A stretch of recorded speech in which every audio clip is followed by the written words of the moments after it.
esa aspiración, ni siquiera se lo preguntan.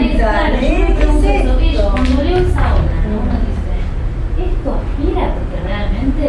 Pero es que me parece que como... Perdón. Y es válido, y está bien no aspirar también. No, claro, esto es lo que quiero decir. Porque si vos te parás en el lugar donde una obra de teatro tiene que ser súper entretenida, bueno, no es eso. Yo voy ahora a Berisso, porque ahí se hacen estas conmemoraciones que siempre te arman una obra de teatro. Yo siempre la voy a ver como parte de ya no sé de qué cosa. Y entonces yo digo, bueno, Lito Cruz, que las impulsa, ¿no? Porque que las impulsa es Lito Cruz, que tenía el bar El Papá, el Dawson, en la calle de Nueva York. Entonces, impulsa el teatro. La verdad que yo ahora mismo digo, estoy ahí estoicamente viendo desfilar a los trabajadores inmigrantes que bajaron de los barcos, entraron al hogar social, hicieron el 17 de octubre, porque siempre la misma historia, 30 años de historia se las saltea, 40 años de historia se las saltea, hacen el 17 de octubre, salen por las calles y arman el peronismo. Sí, pero digo, es así. Lo que yo iba a decir, digo, tiene que ver exactamente con eso, pero no sé, me gustaría como introducir otro ingrediente. Y es que yo no estoy pensando en la competencia o en el deber ser de la prensa, de esta prensa, digo, no creo, no me parece una pregunta legítima pensar en cómo debería ser o cómo debería haber sido.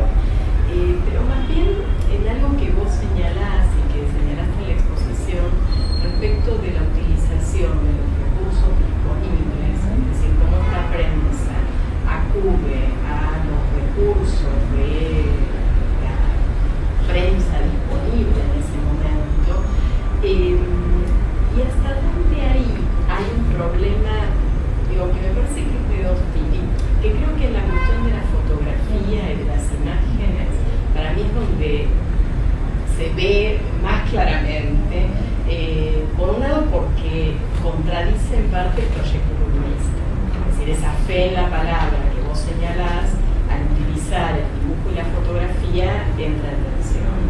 Por otro lado, porque es el lugar donde la utilización de los recursos del otro se vuelve más complejo porque requiere una técnica y un dinero, básicamente, es decir, la técnica supone dinero, donde no puede haber competencia posible, ¿no? Y entonces, mi pregunta es hasta dónde no hay ahí una suerte de, cuando vos decís, bueno, el proyecto es construir también un obrero, un lector, hasta dónde en ese proyecto no hay un problema respecto de estos instrumentos que están utilizando, hasta dónde no hay una lectura quizás algo desajustada respecto de lo que esas herramientas son o de cómo pueden utilizarlas,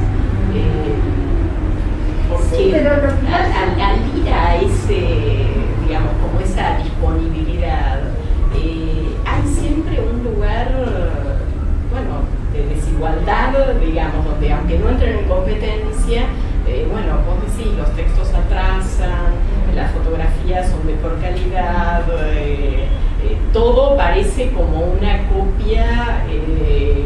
Sí, pero yo no la veo como una copia degradada, digo, me parece que no la vería como una copia degradada de lo que está disponible. Yo más bien tiendo a pensar de otro modo, ¿no? Las organizaciones sindicales necesitan de los periódicos para organizar a los trabajadores. El uso de la palabra escrita es una herramienta importante, ¿no? Digo, de quienes digamos, tienen esa capacidad de lectura. Este también es un recorte. Ellos pueden imaginar que tienen unos lectores que tienen esas herramientas y otros que reciben la información por otros. A mí eso también me parece que es importante pensar en este mundo. Y pienso en los santiagueños y en los humanos, ¿no? Digo, es verdad que los índices de alfabetización eran más altos que en otros lugares, pero también es cierto que unos podían leer a otros. También es cierto que podía ser tema de conversación, y ahí salís del escrito y pasás al oral, ¿no?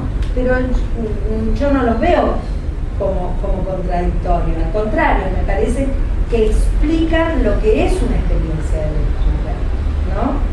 Sí, ahora, en esa experiencia de lectura, me pregunto hasta dónde eso, vos podés decir, desde el punto de vista de la producción de los periódicos, no funcionaban como copia degradada, aunque los modelos eran modelos en circulación y los recursos eran recursos en circulación. Sí. Ahora, desde el punto de vista del lector obrero, me pregunto hasta dónde esa comparación está presente. Y tal vez podría estar presente. Digo, cuando el peronismo va y hace los grandes espectáculos o las grandes películas que no parecen degradados, sino que parecen parte de la industria cultural, hay ahí una clave, digamos, no, pero vos estás poniendo el peronismo en el sentido del uso del cine, donde van a producir unas imágenes de tan buena calidad como la de los circuitos comerciales. Sí es eso, ¿no? Pero a ver, ¿por qué? Hago una contrapregunta. ¿Por qué tenemos que pensar que estos lectores, ¿no es cierto?, van a comparar con las otras cosas que leen y en la comparación esto le va a resultar una basofia? Digo, una cosa que no sirve. Porque van a leer más que identificarse, ¿no? Porque ellos van a buscar otra cosa, no van a dejar de identificarse. A eso me parece que esto es un punto de lectura de eso, que tiene que ver mucho con esto. Cuando vos haces el comentario entre los que hacen el periódico y los colaboradores, pero digamos los que escriben desde cada taller, decir, ¿no es una diferencia en el registro de escritura? Sí, y te digo ¿Es más. más sencillo? Es más sencillo. Cuando vos te das cuenta, cuando es uno del grupo más iluminado, por decir algo, ¿no? Y es que usan palabras más rimbombantes.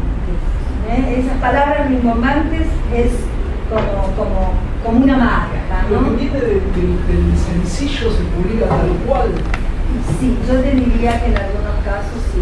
Y hasta se cometen errores. ¿Y querés que te diga? Por ejemplo, a mí una vez un obrero, bueno, mi trabajo es casi etnográfico, ¿no? Me dio un petitorio y ese petitorio había sido publicado en el periódico. Y estaba ahí con todos los errores que ustedes puedan imaginar. ¿Sabes por qué te pregunto? Porque yo trabajé hace muchos años, ¿no? Después nunca lo recuperé sobre el diario de las iglesias argentinas. Y muchas de las cosas que vos ponés acá están ahí. Pero una de las cosas más interesantes es que como ellos eran periodistas profesionales, periodistas, ¿cierto? Cuando ellos pedían un texto del obrero de fábrica, le decían que lo mande para que tenga la frescura y el lenguaje sencillo del obrero, y que ellos le iban a hacer el control periodístico necesario para que el lector lo pueda entender.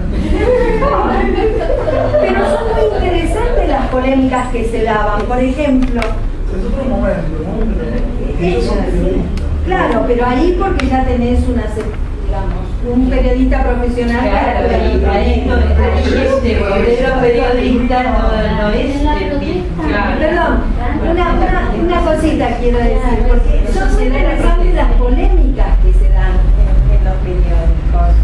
Para esto que vos decías, ella dice, Diego Abad de Santillán manda una carta diciendo pongan primero tal cosa, ¿no? Bueno, la polémica acá es, ¿vamos a poner un texto teórico o vamos a poner una información más sencilla?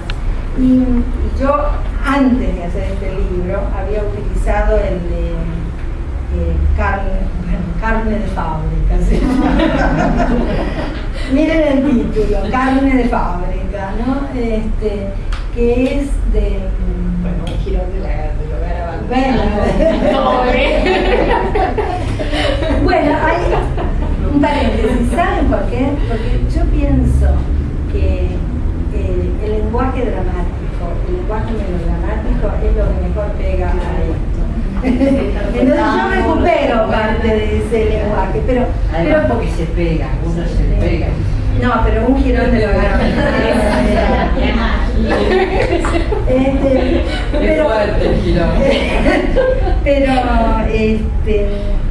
Vuelvo a ese folleto Carne de Fábrica, que es de un comunista, bueno, ese tipo es interesante, miren. Es Velázquez. Lo mencioné ahí, pero estás... que menciona sus memorias. Él escribe Carne de frigorífico. Eso lo utilizan en el debate comunista, lo utilizan en el debate de las carnes. Lo toma Lisandro de la Torre. Después gana en el 41 un premio de novela de uno de estos periódicos. La novela se llama Pobres habrá siempre. Y Borkowski hace la película Pobres habrá siempre con un préstamo del Instituto Nacional de Cine. Entonces, este buen hombre dice cómo deben hacerse los periódicos, dónde deben ir las notas. Esto que decías, que decías vos, ¿por qué las notas teóricas tienen que ser dejadas de lado porque la gente no va a entender, ¿no? Bueno, este dice que no, que eso es propio de los periódicos del principio del siglo, ¿no? Entonces siempre hay alguno que va a decir eso, pero yo vuelvo a insistir, cuando vos estás en una organización gremial, hay un grupo que hace el periódico. Y ese periódico sale mientras estás en la dirección. Y después viene otro. Sí, me parece que... Perdón. Y después viene otro, ¿no? Pero podemos... Vienen otros. Sí, vienen otros, vienen otros. Bueno, no sé, muchas gracias. Espero que... Súper interesante. Bueno.